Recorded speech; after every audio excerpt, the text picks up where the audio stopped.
Alhamdulillah kita dikumpulkan oleh Allah Subhanahu wa taala di malam yang insyaallah penuh berkah dalam memperingati Maulid Nabi Muhammad sallallahu alaihi wasallam. Karena majelis seperti inilah yang bisa menenteramkan hati, yang bisa menenangkan hati sehingga bisa menghilangkan rasa kesusahan yang ada di hati kita.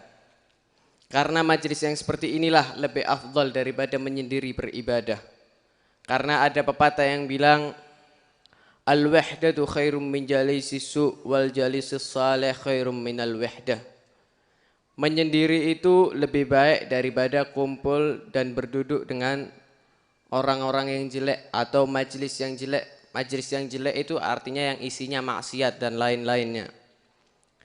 Tetapi kumpul dengan majelis yang saleh, majelis yang baik, yang seperti ini, yang di sini memuji Nabi Muhammad SAW, yang membuat kita semua bersolawat, ini lebih baik daripada bersendiri dalam beribadah. Dan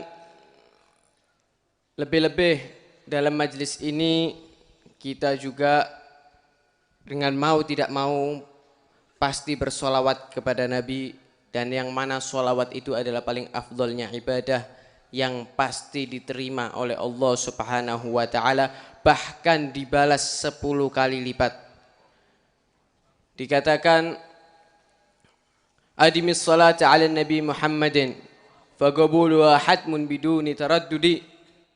Teruslah bersolawat kepada Nabi sallallahu alaihi wasallam karena diterimanya pasti tanpa ada keraguan.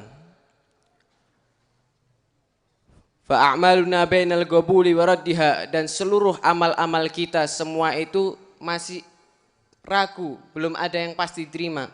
Salat kita belum tentu pasti diterima, antara diterima atau ditolak.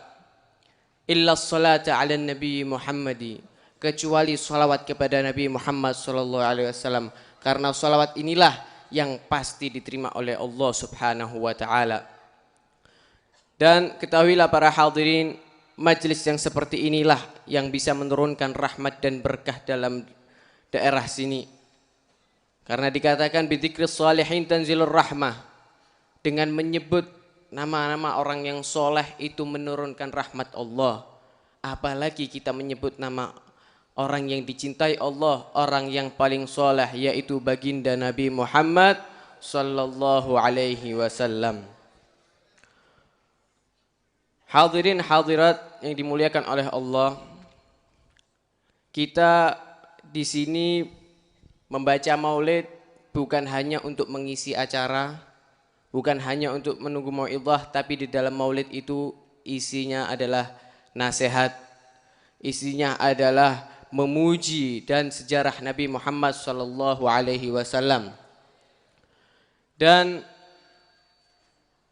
kita di sini berkumpul tidak lain dan tidak bukan hanya karena Rasulullah sallallahu alaihi wasallam, karena membuktikan cinta kita kepada Nabi Muhammad sallallahu alaihi wasallam. Karena inti daripada kehidupan itu adalah cinta kepada Nabi Muhammad sallallahu alaihi wasallam. Tanpa ada cinta dengan Nabi Muhammad, maka sia-sialah hidup kita ini. Pernah diceritakan sahabat bertanya kepada Nabi sallallahu alaihi wasallam, "Mata sa'ah ya Rasul, kapan ada hari kiamat?" Ini belum apa-apa sudah tanya kiamat ini sahabat. Nabi bertanya balik, "Apa yang engkau siapkan? Apakah engkau sudah menyiapkan sholat? Apakah engkau sudah menyiapkan puasa?" Kemudian sahabat itu menjawab apa? "Tidak ya Rasul, aku belum menyiapkan sholat. Sholatku masih sedikit, puasaku masih sedikit. Tapi hanya satu ya Rasul, aku cinta kepadamu." Kemudian jawaban Rasulullah apa? "Al-mar'u ma'aman ahab." Seseorang pasti akan dikumpulkan dengan orang yang dicintainya. Kita semua ini berkumpul di sini karena cinta kepada Nabi Muhammad. Insya Allah di surga juga dikumpulkan dengan orang yang kita cintai, yaitu Nabi Muhammad. Tetapi Al-Imam Hasan Al-Basri mengatakan, jangan kalian semua itu tertipu dengan kata-kata almar'u ma'an man ahab. Seorang itu pasti dikumpulkan dengan orang yang dicintai. Jangan tertipu dengan itu. Tapi bagaimana? Dikatakan orang kafir itu cinta dengan Nabi Isa. Bahkan memuji-muji hingga diakui sebagai anak Tuhan. Dengan cintanya begitu kuat. Begitu juga orang Yahudi. Dia juga cinta kepada nabinya. Tapi apa? Apakah dia masuk surga? La. Dia tetap masuk neraka. Intinya daripada cinta itu bukan hanya pengakuan, tapi harus ada pembuktian, yaitu pembuktiannya adalah at-ta'ah wal ittiba' wa kasratu dzikri wal mahdi ma'at ta'zim. Yang pertama adalah kita cinta itu harus taat kepada orang yang dicintai. Kalau kita mengaku cinta kepada Nabi Muhammad, maka kita harus taat kepada perintah Nabi Muhammad, harus taat atas larangan Nabi Muhammad SAW. Yang kedua yaitu al-ittiba', yaitu mengikuti Nabi Muhammad SAW. Nabi Muhammad SAW berpuasa Senin Kamis, maka ikutilah puasa Senin Kamis kalau memang kita cinta. Dan yang ketiga yaitu adalah banyak menyebut orang yang dicintainya dan memujinya bersama mengagungkan. Orang kalau sudah cinta itu selalu menyebut orang yang ia cintai, selalu memuji orang yang ia cintai. Contoh yang sudah ada di hadapan kita, kita bisa lihat anak-anak muda sekarang ini kalau sudah cinta dengan pemain bola, bagaimana? Walaupun pemain bola itu tidak menyaksikan, dia tetap memuji. Nih mainnya enak, wetenge kotak-kotak, ganteng, sak rambutnya ditiru. Karena apa? Sudah cinta dengan pemain bola. Begitu juga kalau orang sudah cinta dengan Nabi Muhammad, dia akan selalu mengingat Nabi Muhammad, dia akan selalu mengagungkan Nabi Muhammad, dia akan selalu memuji Nabi Muhammad, dan dia akan selalu mengikuti gaya hidup Nabi Muhammad sallallahu alaihi wasallam. Karena Nabi Muhammad itu sangat cinta dengan umatnya. Banyak pengorbanan Nabi untuk umatnya. Lalu apa pengorbanan kita untuk umat Nabi Muhammad? Apakah kita sudah melakukan semua perintahnya?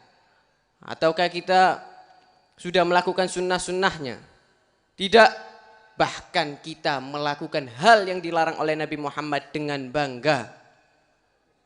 Melakukan hal yang dilarang oleh Nabi Muhammad dengan bangga, mengikuti orang kafir tanpa ada rasa malu dan sedih kepada Nabi Muhammad SAW. Inilah zaman yang dikatakan oleh Nabi bahwa nanti kalian umat-umat Nabi Muhammad akan mengikuti orang yang umat-umat sebelum kalian, yaitu Yahudi dan Nasara. Shibran bi shibrin, zira'an bi zira'in. Langkah demi langkah, jengkal demi jengkal engkau akan mengikuti orang Yahudi dan Nasara. Bahkan jikalau orang Nasara tersebut, jikalau umat yang sebelumnya tadi itu masuk ke dalam lubang buaya, dia akan mengikuti masuk ke lubang buaya. Ya, di zaman seperti inilah sesuatu hal yang sudah tidak ada manfaatnya, bahkan membuat dosa, tetap kita ikuti. Walaupun itu melanggar aturan Nabi Muhammad SAW. Inikah yang dinamakan cinta kepada Nabi Muhammad? Inikah yang dinamakan cinta? Bukankah cinta itu selalu ingin membanggakan orang yang dicintai? Tapi kita justru sebaliknya, selalu membuat Nabi sedih. Tanpa kita ada rasa memikirkan Nabi Muhammad SAW. Maka dengan majelis-majelis seperti inilah yang bisa menyelamatkan kita di akhir zaman ini. Dengan majelis inilah kita selalu diingatkan untuk cinta kepada Nabi dan selalu bertaat kepada Nabi Muhammad SAW. Maka jangan tinggalkan majelis-majelis yang seperti ini. Ikuti terus karena ini adalah termasuk takwa hati. Inilah termasuk menguatkan iman di hati kita. Dikatakan wa may yu'azzim sya'airallah fa innaha min taqwal qulub. Barang siapa yang mengagungkan syiar Allah, maka itu adalah termasuk takwa hati. Dan ukuran iman kita itu sesuai dengan ukuran cinta kita kepada Nabi Muhammad.